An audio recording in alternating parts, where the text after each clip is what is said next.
Hello guys, welcome. इस video में बात करेंगे एक पोजीशनल स्टॉक के बारे में। स्टॉक का नाम है केपीआर मिल्स लिमिटेड। कोई चाहे तो इसमें अपना लॉन्ग टर्म पोजीशन भी बना सकता है। इस वीडियो में हमें ये कंपनी एक्चुअली में करती क्या है, क्या इसका फंडामेंटल्स है, क्या इसका टेक्निकल्स है, सारा कुछ इस वीडियो में कवर करेंगे, तो अंत तक देखिएगा। स्टार्ट करते हैं इसके फंडामेंटल्स और जानते हैं कि कंपनी क्या करती है। उसके लिए हम लोग जाएंगे screener.com पे और एक बार अबाउट सेक्शन में जाके देखेंगे कि एक्चुअल में कंपनी करती क्या है। तो अगर हम लोग अबाउट में पढ़ते हैं तो लिखा हुआ है KPR mill is engage in one of the largest vertically integrated apparel manufacturing companies in the India. The company produces yarn, needed fibre, readymade garments and wind power. तो ओवरऑल हम लोग अबाउट से पढ़ के समझ में आ गया कि ये जो केपीआर मिल है वो सिर्फ और सिर्फ कपड़े बनाने की कंपनी नहीं है। थोड़ा सा इसका सेगमेंट मतलब थोड़ा सा रेवेन्यू इनका विंड पावर से भी आता है। और अगर आप आगे पढ़िएगा तो आपको शुगर, इथेनॉल और ऑटोमोबाइल्स के पार्ट भी दिखेंगे। तो बहुत ही डाइवर्सिफाइड इनका प्रोडक्ट पोर्टफोलियो है। अब हम लोग चलते हैं, थोड़ा सा इसका देख लेते हैं कि रेवेन्यू का कैसे कैसे आता है। तो अगर हम लोग रेवेन्यू ब्रेकअप देखते हैं तो हम लोग को दिखता है कि जो यार्न एंड फैब्रिक्स है वो अप्रॉक्सीमेटली 43% ऑफ द रेवेन्यू को कवर करती है। फॉलोड बाय गारमेंट्स, जो ये लोग रेडीमेड गारमेंट्स बनाते हैं उसमें 40% उन्हें मिलता है। शुगर में 13% है और बाकी सबसे 4% आता है, जो कि बाकी सब में हमारा ऑटोमोबाइल्स का पार्ट और एक तरीके से विंड पावर वगैरह ये सब हो गया। अगर हम लोग जोग्राफिकली देखें तो हम लोग को दिखता है कि जो 62% ऑफ द रेवेन्यू है वो डोमेस्टिक सेल से आता है, यानी कि इंडिया में ही बेचता है। और बाकी का हम लोग का इंटरनेशनल सेल्स में जाता है और इंटरनेशनल सेल्स में 60 कंट्री से ऊपर है। और उस तरीके से हम लोग को समझ में आ जाता है कि एक अच्छा खासा इनके पास डाइवर्सिफिकेशन है, रेवेन्यू के टर्म्स में भी, प्रोडक्ट के भी टर्म्स में। और इनका जो क्लाइंट्स है वो भी डाइवर्सिफाइड है। किसी भी क्लाइंट को यहाँ पे अगर पढ़िएगा, no single customer account for more than 10% of the company's revenue in financial year 21 and financial year 22। कोई भी ऐसा कस्टमर नहीं है जिसका 10% से ज़्यादा कोई रेवेन्यू में कंट्रीब्यूट करता हो। ये अच्छा चीज़ होता है। क्यों? अगर वो मान लेते हैं कि किसी वजह से वो जो कस्टमर है वो अगर नहीं लेता है ऑर्डर या नहीं वैसे करता है, तो इनके रेवेन्यू में कुछ खास फ़र्क नहीं आएगा अगर बड़ा नंबर, बड़ा परसेंटेज उनके पास नहीं जा रहा है। तो ओवरऑल हम लोग कंपनी समझ लिए कैसा है। अब थोड़ा सा हम लोग नंबर्स देख लेते हैं इसका।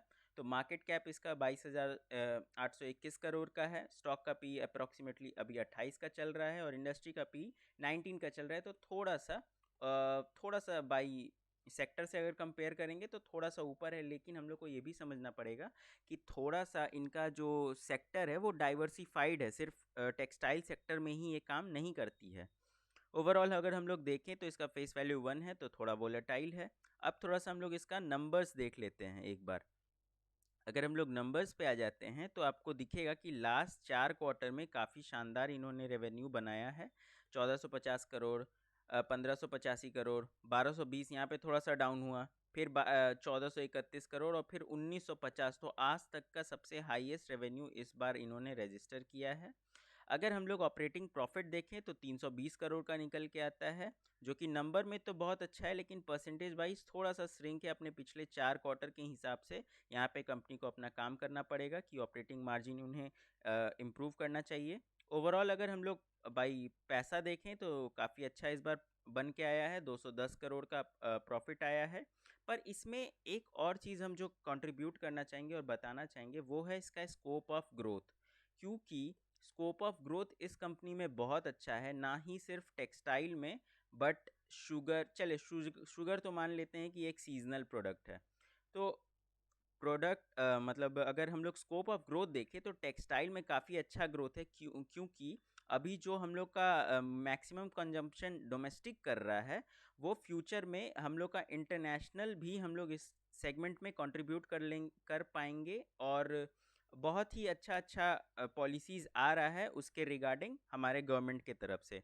तो आने वाले दिनों में अपना अगर ये इंटरनेशनल जो रेवेन्यू है अगर परसेंटेज वाइज बढ़ा ले, कि जो अभी डोमेस्टिक में ज़्यादा परसेंटेज है वो अगर शिफ्ट होके इंटरनेशनल में ज़्यादा परसेंटेज हो जाएगा तो बहुत ज़्यादा बूस्ट करेगा। क्योंकि जो प्रोडक्ट यहाँ पे बहुत सस्ता बनता है वहाँ पे, मतलब जो इंटरनेशनल में जाता है तो बहुत अच्छा खासा मार्जिन पे बिकता है वो चीज़। और वही अगर मार्जिन कमाने का बात है तो डोमेस्टिक में आपको उतना मार्जिन नहीं मिलता है। इसी वजह से इसमें स्कोप ऑफ ग्रोथ बहुत इंपॉर्टेंट है। और अगर किसी भी कंपनी में आप लॉन्ग टर्म से इन्वेस्ट कर रहे हैं तो उसका स्कोप ऑफ ग्रोथ ज़रूर देख लेना चाहिए, क्योंकि एकदम स्टेबल कंपनी में उतना अच्छा रिटर्न नहीं बनता है। सबसे ज़्यादा बूस्ट उसी कंपनी में आता है और उसी कंपनी में आपको सबसे ज़्यादा पैसा बना के देगा जिसमें एक स्कोप ऑफ ग्रोथ रहे और अपने स्कोप ऑफ ग्रोथ की तरफ वो कंपनी काम करते हुए चले जाए 1-2 साल। ठीक है, आगे बढ़ते हैं। अब हम लोग थोड़ा सा इसका देख लेते हैं बैलेंस शीट। तो सिर्फ और सिर्फ 34 करोड़ का शेयर कैपिटल है, जिसमें एक अच्छा खासा इनके पास रिजर्व्स है 3673 का।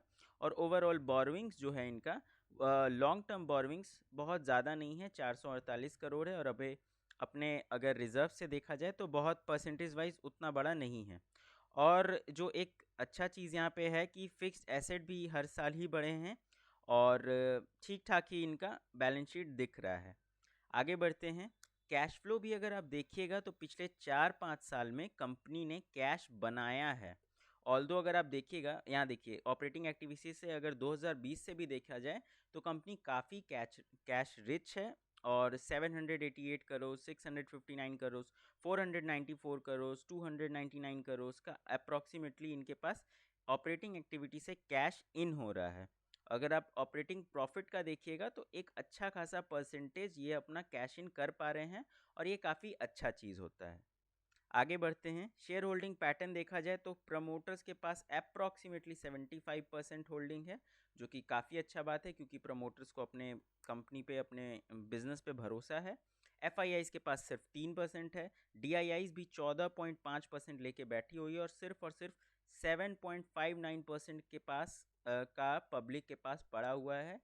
और क्योंकि इनका जो शेयर कैपिटल, मतलब शेयर क्या कहते हैं, कैपिटल, शेयर कैपिटल है वो 34 करोड़ का ही है।